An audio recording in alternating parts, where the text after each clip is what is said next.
Hello everyone, welcome back to Sun vlogs. ఈసారి మేము మళ్ళీ మా సంక్రాంతికి ఊరికి వచ్చేసామండి. నా సంక్రాంతి ముచ్చట చూపిస్తానండి. మేము ఈసారి పంట పొలాలకు వెళ్ళామండి. కంది పంట లాస్ట్ టైం నేను చూపించినప్పుడు మంచిగా ఫ్లవర్ వచ్చింది కదా. ఈసారి డైరెక్ట్ కాయలు వచ్చేసాయండి. మంచి కాయల్లో పప్పు ఉంది బాగా. దీనివల్లనే మనకు కందిపప్పు వస్తుంది అనమాట. ఈ కాయల ద్వారానే టేస్ట్ మాత్రం చాలా అద్భుతంగా ఉంటుందండి. పచ్చికాయలు మనం ఉడకబెట్టుకుని తింటాం అనమాట మేము. సో అక్కడక్కడ కొంచెం చెట్లకు ఇంకా పూలు ఉన్నాయి, ఎందుకంటే ఈసారి పంట బాగా రాలేదంట. బికాజ్ ఆఫ్ సీజన్ అనమాట.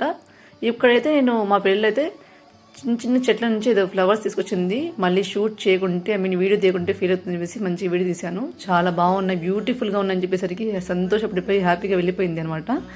సో ఇదైతే కంది పంట అనమాట. చెట్టు నిండా కాయలు ఉన్నాయి కొన్ని చోట్ల. కొన్ని చెట్లకు ఫ్లాస్లో ఉన్నాయని చెప్పాను కదా.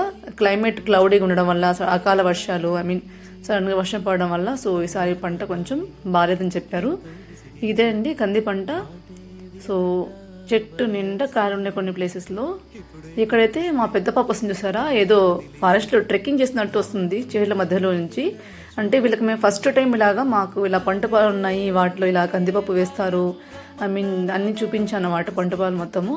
సో వాళ్ళు కూడా మంచిగా సర్ప్రైజ్గా హ్యాపీగా ఫీల్ అయ్యారు చాలా రోజుల తర్వాత ఇలా ప్లేస్ తీసుకొచ్చేసరికి. ఇక్కడైతే నేను మీకు పరికెపల్లి చూపిస్తున్నాను అండి. వీటిని పరికెపల్లి అంటారు. మేము చిన్నప్పుడు పొలాలకు వెళ్ళేటప్పుడు టైంపాస్గా ఏమైనా దారి వెంట భయం వేస్తుంటే ఇలాగ పళ్ళు కలెక్ట్ చేసుకుంటూ తింటూ వెళ్ళేవాళ్ళము. వీటిని పరికెపళ్ళు అంటారు. ఫుల్ ముళ్ళు ఉంటాయి, టేస్ట్ మాత్రం చిన్న చిన్నగా ఉంటాయి. ఫ్రూట్స్ మాత్రం కొంచెం పుల్లగా తీయగా ఉంటాయి, చాలా బాగుంటాయి. ఇంకా నెక్స్ట్లో వచ్చేసి నేను మీకు ఇక్కడ రేగిపళ్ళు చూపిద్దామని చెప్పేసి చెట్టు తీసుకెళ్తుందండి. చూసారా, చెట్టు నిండా కాయలు ఉన్నాయి. మంచిగా వీడియో తీసుకుని చూపించవచ్చు అనుకున్నాను, కానీ చూస్తేమో అక్కడక్కడ కాయలు ఉన్నాయి. చెట్టు నిండా కాయలు ఎక్కడ వెళ్ళాయని చూసేసరికి కింద మొత్తం మంచిగా నేల మీద పరుచుకున్నాను అనమాట, పనుపులాగా. సో చాలా సర్ప్రైజ్గా అనిపించింది. సో మేము వచ్చేసరికి సీజన్ కూడా లేట్ అయిపోయింది అనమాట. ఇక్కడ చూసారా, ఆ ఫ్రూట్స్ మంచిగా ఉన్న ఫ్రూట్స్ మేము మంచిగా కలెక్ట్ చేసుకొని మంచిగా గ్యాదర్ చేసుకున్నాము. ఫైనల్గా అయితే ఇవి చూసారా, ఇవి రేగిపళ్ళు, తర్వాత కందికాయలు కూడా ఒక కవర్లో వేసేసుకున్నాము. తర్వాత ఈ పంట వచ్చేసి పొగాకు పంట అండి. చూసారా, ఇది పొగాకు. దీన్ని ఫైనల్ స్టేజ్ వచ్చేసి మనకు ఫ్లవర్ వచ్చిన వెంటనే దీని స్టేజ్ అయిపోతుంది అనమాట. కింద నుంచి పెద్ద పెద్ద ఆకులు ఉంటాయి కదా, వాటిని ముందే వాళ్ళు కట్ చేసుకున్నారు. ఆ పొగాకు ఆకుల్ని మంచిగా డ్రై చేసి వాళ్ళు సేల్ చేస్తారనమాట. దీన్ని టొబాకో లీవ్స్ అంటారు కదా.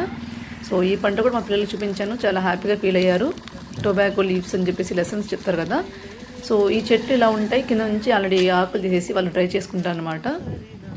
ఇక్కడ ఫ్లవర్ వచ్చింది కదా, దీని స్టేజ్ అయిపోయింది. మిగతా కూడా వాళ్ళు కట్ చేసుకొని ఇలా డ్రై చేసుకుంటారు. ఓన్లీ ఇది కూడా ఇలా షెడ్ వేసేసి నీళ్ళలో డ్రై చేస్తారండి. దారానికి గుచ్చేసి ఆకులు మొత్తం ఇలాగ మంచిగా డ్రై అయ్యే వరకు వాళ్ళకి స్టేజ్ తెలుస్తుంది అనమాట. ఆ స్టేజ్ తీసుకెళ్ళిపోయి వాళ్ళు మార్కెట్ తీసుకెళ్తే ఆ టైంకి ఎంత రేట్ పంటకు ఇస్తారో సో కిలోల లెక్క వాళ్ళు అమ్ముకుంటారు అనమాట. ఇది ఈ విధంగా దీని ప్రాసెస్ అనమాట. చూసారు కదా, ఇది వచ్చేసి టొబాకో లీవ్స్ అనమాట. ఫైనల్గా మా పిల్లలకైతే పిక్స్ తీశాను, మంచిగా లొకేషన్ బాగుందని చెప్పేసి వాళ్ళు చూడ హ్యాపీ అయ్యారు. ఇప్పుడు నేను మీకు మా ఊర్లో సంక్రాంతి పండుగ రోజు కోలాటం జరిగిందండి, ఆ వీడియో షేర్ చేస్తున్నాను. మంచిగా చూసి ఎంజాయ్ చేయండి. Thanks for watching.